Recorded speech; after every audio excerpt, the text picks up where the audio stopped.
NMAC is a coalition of about 3,000 community-based organizations that provide prevention and care services to people of color all across the country. We're in storefronts and community clinics, in food banks and hospitals. NMAC has been around for over 22 years, and so we've been involved in most of the major pieces of legislation that have happened throughout the movement, starting with Ryan White and the creation of Ryan White, going to HOPWA, going to community planning for prevention education. Almost all of it, though, is federal or administrative related. Up in front of us, I think probably the most pressing issue is appropriations, making sure that there is enough money so that we can do the work. Because unfortunately, particularly prevention, it's gotten very few additional resources over the last 8 years. I think the piece of the pie that NMAC works predominantly on is the Minority AIDS Initiative. The Minority AIDS Initiative is an initiative that was started by a group of African Americans who went to visit with the CDC.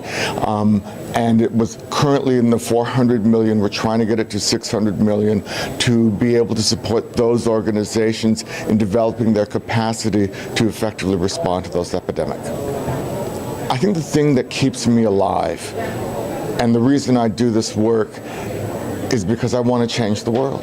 And I think that's why so many people get involved in this work, is someone they know got sick, someone they know was infected, and all of a sudden they realize they want to do something. This is probably one of the best things you can do to support your own life, is to work to change the world, and that's what advocacy is about. I think the best way to get involved in advocacy is to contact your local AIDS service organization. They'll be able to direct you to a variety of opportunities that you could either volunteer or maybe even apply for a job. And that your local AIDS service organization is going to be the place where they may not do direct advocacy, but they can connect you with the organization that does.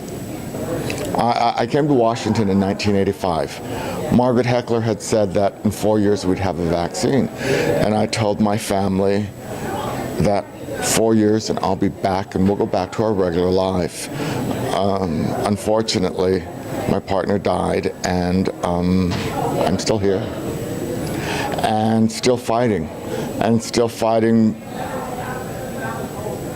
because that's how I keep my friends alive.